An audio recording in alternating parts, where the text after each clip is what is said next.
bulan si ikudwa kataw abai kukubur.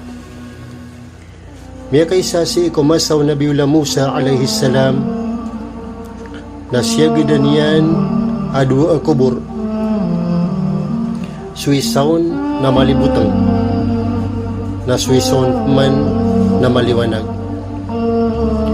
Miyaling sumusa kapiyang adagyan ang kutwadua kubur ino to makapambida.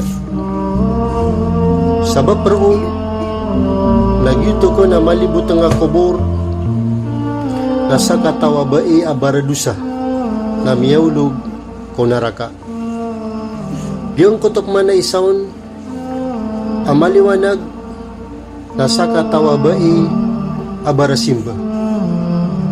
Si paman kumiya kapiraragun na miya mamasa sumusa alayhi salam sabab sa miya kasambi ang kutwa kubur sumaliwanag ang kubur na miya kalibutong na sumalibutong ang kubur na aya miya kaliwanag. Sabab roo na piyang adagapman umusa ino to makapsambi a sumaliwanag na miya kalibutong na sumalibutong na aya miya kaliwanag. Nagyutokon amia kaliwanag a kubur na adi na wataiya na barasimba na miya pakasoldian sa surga si inayan.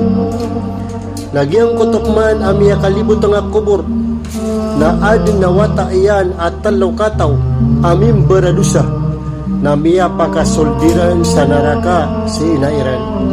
Subhanallah. Tanudan kaayat itu akapakabalas tano si mga lukas tano na sukang galabakatano sa mga pipya. Lalayon tano siran ipapamangani ko Allah sarila. Kanabatano pambaradusa kapang galabakatano sa mga pipya kagiyuto ikiyugo patano kiran. Panganintano ko Allah ang makasulid sa surga sa mga lukas tano matimo-timo tano langon si ko surga balasang kanu wallah. Assalamualaikum warahmatullahi wabarakatuh.